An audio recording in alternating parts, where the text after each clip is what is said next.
ప్రతి జీవితానికి ఒక కథ ఉంటుంది. ప్రతి కథలో ఒక పాఠం ఉంటుంది. ఆ పాఠమే మన భవిష్యత్తు. జీవిత పాఠాలు. మీ జీవితంలో మీరు ఎప్పుడైనా ఇలా అనుకున్నారా? ఎందుకు నాకే ఈ బాధ వచ్చింది? ఎందుకు నా జీవితమే ఇలా మారిపోయింది? ఈరోజు మీరు వినబోయే కథ మీ హృదయాన్ని కదిలిస్తుంది, మీ ఆలోచనలను పూర్తిగా మార్చేస్తుంది. ఈ కథ ఒక తల్లి గురించి. ఆమె కోల్పోయింది తన ప్రాణం కంటే ప్రేమైన దాన్ని, కానీ చివరికి ఆమె పొందింది ప్రపంచంలోనే గొప్ప నిజం. ఈ కథ చెప్పింది మహానుభావుడు గౌతమ బుద్ధుడు. ఒక చిన్న గ్రామం, అక్కడ ఒక యువతి ఉండేది. ఆమె పేరు గౌతమి. ఆమె జీవితం చాలా సదాసిదా, కానీ ఆమెకు ఒక గొప్ప సంపద ఉంది. అది ఆమె చిన్న కుమారుడు. ఆ బిడ్డ ఆమె ప్రపంచం, ఆమె శ్వాస, ఆమె జీవితం.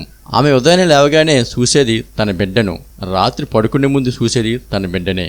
ఆ బిడ్డ నవ్వితే ఆమె నవ్వేది, ఆ బిడ్డ ఏడిస్తే ఆమె హృదయం చీలిపోయేది. ఒకరోజు ఆ బిడ్డకు జ్వరం వచ్చింది.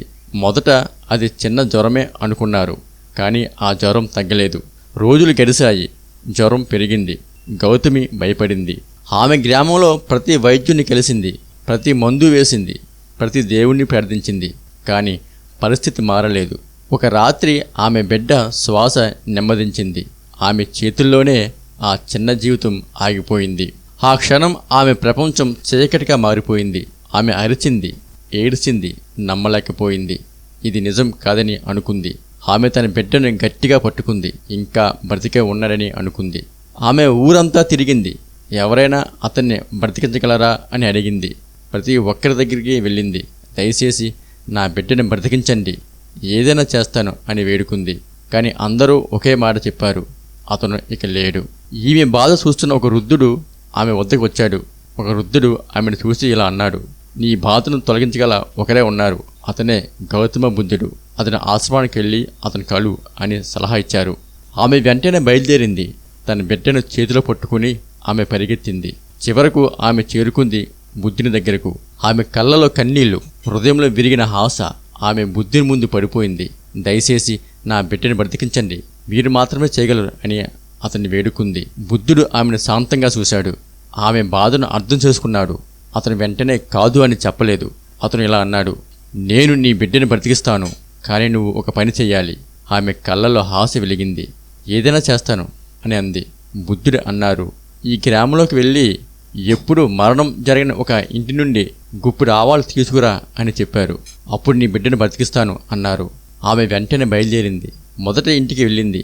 దయచేసి నాకు ఆవాలు ఇవ్వండి, మరణం ఎప్పుడు జరిగిన ఇంటి నుండి కావాలి అంది. ఆ ఇంటివారు ఆమెను చూసి బాధపడ్డారు. మా ఇంట్లో మా తండ్రి చనిపోయాడు అని చెప్పారు. ఆమె అక్కడి నుండి వెళ్ళిపోయింది. మరొక ఇంటికి వెళ్ళింది. అక్కడ వారు చెప్పారు, మా తల్లిగారు చనిపోయి ఈ ఇంట్లో అన్నారు. మూడో ఇంటికి వెళ్ళింది. గుప్పిడి ఆవాలు ఇవ్వండి, మరణం ఎప్పుడు జరిగిన ఇంటి నుండి కావాలి అన్నారు. అక్కడ వారు చెప్పారు, మా పిల్లవాడు చనిపోయాడమ్మా అన్నారు. ఇలా ఆమె ఇంటింటికి తిరిగింది. ప్రతి ఇంట్లో ఒక కథ, ప్రతి ఇంట్లో ఒక బాధ. ఎక్కడ చూసినా ఒకే నిజం, మరణం. ఆమెకు బాగా అర్థం చేసుకుంది. తన బాధ ఒకటే కాదు, ప్రపంచం అంతా ఇదే బాధతో ఉంది. సాయంత్రం అయింది. ఆమె చేతిలో ఇంకా తన బిడ్డే ఉంది, కానీ ఇప్పుడు ఆమె హృదయం మారిపోయింది. ఆమె కళ్ళలో కన్నీళ్లు ఉన్నా ఆలోచనలో స్పష్టత వచ్చింది.